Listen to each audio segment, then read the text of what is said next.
Gracias por continuar con nosotros en esta entrevista en la Casa Museo Justino Cornejo. Y tenemos también la suerte de contar con la presencia de otra destacada mujer.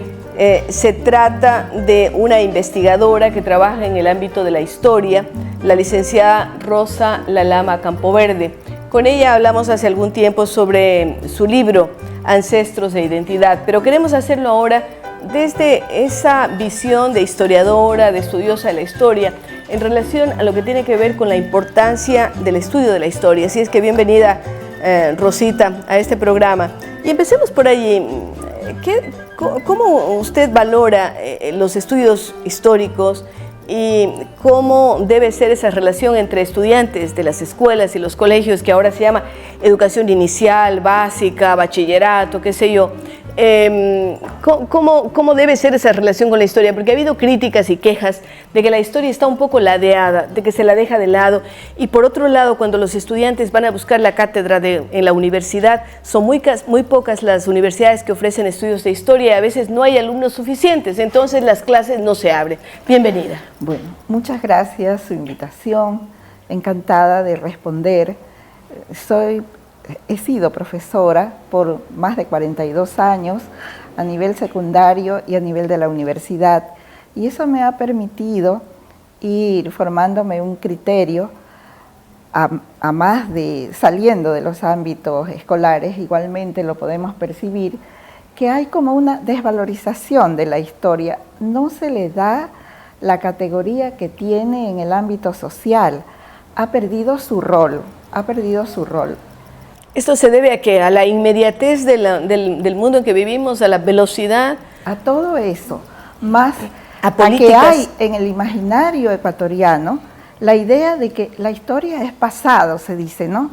Cualquier cosa, ya eso es pasado, eso es historia.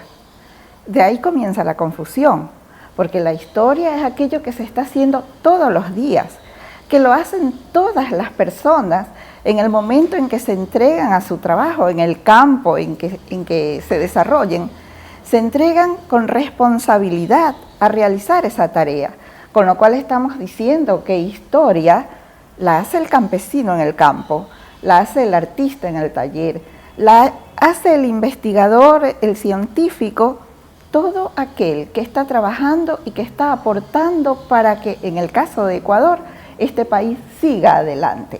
Esa es la historia acción social, es la historia que están haciendo todos los ecuatorianos, ¿no? El otro concepto es el que precisamente recoge esta labor. La historia ciencia es la que estudia ese desarrollo, eso que hacen las personas, ese analizar por qué lo hacen, por qué se ha dado en estas condiciones, cuáles son las consecuencias. Estamos entonces viendo que incluso la palabra historia tiene varios significados y no aquel que tanto se conoce, ¿no? El que la historia es pasado, y de paso todo el mundo alega que estudiarla, eso es agobiante. Pero Rosita, perdone que me interrumpa. Sí, dígame. ¿Por qué hay que descartar el estudio del pasado? Porque también es importante, ahí está nuestra identidad, están nuestras raíces, y también si vemos en perspectiva lo que viene después, si es que no sabemos qué pasó con la historia, estamos condenados a repetirla. Entonces sirve de lecciones, de enseñanzas.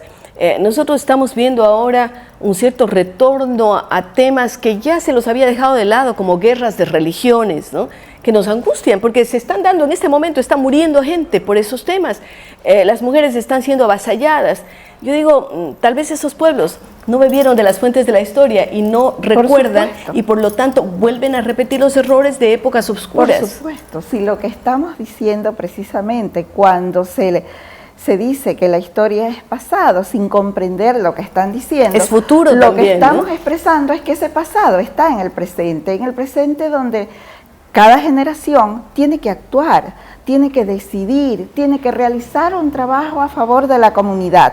¿Cómo lo va a realizar si no sabe por qué se han dado o por qué se están dando los problemas que hoy tiene que enfrentar, las situaciones que tiene que resolver, la acción que debe realizar?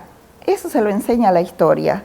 La historia es sobre todo una gran maestra, ya eso se ha dicho, ¿no? La historia es una gran maestra que forma al ciudadano ¿Y cómo lo forma? Dando las herramientas de análisis, de crítica, de todo lo que ha sido el proceso para poder entender su presente, ese presente en el que hoy tiene que actuar y tiene que decidir. Por eso es que para cada generación el presente es lo más importante de la historia. No porque esté desligado del pasado, al contrario, se nutre tanto que para ser eficaces en ese presente debemos conocer las raíces de este presente en ese pasado. ¿Qué es lo que hace usted cuando, por ejemplo, habla de ancestros e identidad para una recuperación de ciertos pasajes de la historia ecuatoriana poco conocidos? Me gustaría, porque tenemos pocos minutos aquí en la televisión, pero que usted nos ponga algunos ejemplos de esa recuperación y de estos ancestros, rastros de identidad, que son los que usted específicamente estudia en su publicación. A ver, yo me he referido en la publicación a toda la historia ancestral, a la historia aborigen, que es la mayor parte de la historia del Ecuador. Lo que se conoce como prehistoria, ¿verdad? Antes de la llegada de los españoles. Eso precisamente, de eso trato en mi libro, ¿no? Aquel uso del término prehistoria, que quiere decir antes de la historia y que por lo tanto es un mal calificativo para aquella etapa tan extensa. Es incorrecto hablar de prehistoria. Incorrecto, estamos hablando de tiempos precolombinos, claro, tal vez, o ¿cuál sería? ¿Qué otra cosa es la historia? Sino esa lucha del hombre por adaptarse a la naturaleza, por aprovecharse de ella, por darle también todo. Y eso lo ha tenido que hacer desde que apareció hasta hoy. Los problemas, las situaciones que tiene que enfrentar no han desaparecido. Por tanto, comenzó cuando apareció el hombre y se mantienen hasta hoy. Hay mucha discusión de cuándo aparecen los primeros seres humanos en el Ecuador y cada vez estamos retrocediendo más en esa historia, porque los últimos descubrimientos hechos en la Amazonía ecuatoriana nos refieren a tiempos Imagínense, en la Amazonía ecuatoriana, hace casi 4.000 años, ya se cultivaba, por referirnos a algún aspecto, el cacao de fino aroma. Es decir, el cacao estaría sembrándose por primera vez en América, en Ecuador. Porque hablamos del teobroma, que es originario de la Amazonía, y claro, una de las ramas, diríamos así, de estos teobromas, o una parte de la familia de los teobromas, es el cacao. Es el cacao. Sí. O sea que no es mexicano, sino es amazónico y amazónico ecuatoriano. La historia es esa, la ciencia es esa, ir cambiando con argumentos, con pruebas, ir cambiando las ideas, los pensamientos que han venido predominando, ¿no?